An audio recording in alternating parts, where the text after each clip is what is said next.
សំឡេងមេក្រូឮផ្អើលពេញភូមិ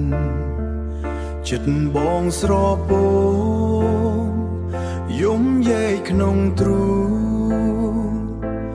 ឃើញគេហាយជំនូនចូលដល់មន់របងស្រីល្អមាសបងคล้ายជាប្រពន្ធគេ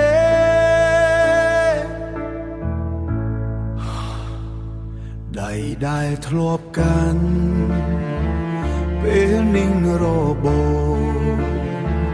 ចិត្តដែលធ្លាប់ស្អិតពេលនេះបានទៅគេពាក្យសន្យាទាំងប៉ុន្មានคล้ายជាខ្យល់ទន្លេព្រោះមាសមេ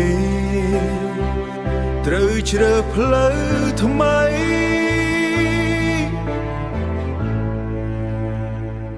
រៀបការចុះអូនកុំបារម្ភពីបងទោះបីជាបងត្រូវរួមម្នាក់ឯងឲ្យតែអូនសុខបងស៊ូខ្វាយខ្វែងលាក់ទុកចំបែងទាំងទឹកភ្នែកហូរ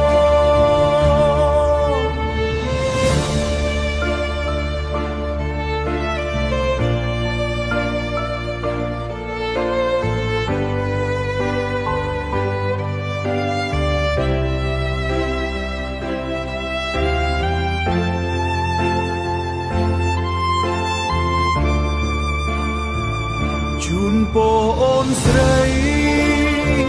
ក្នុងថ្ងៃមង្គល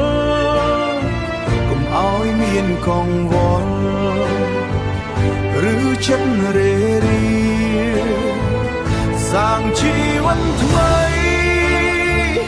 ឲ្យបានរុងរឿងទោះបងនៅត្រឹមក្នុងភាពកំព្រារៀបការចុះអូ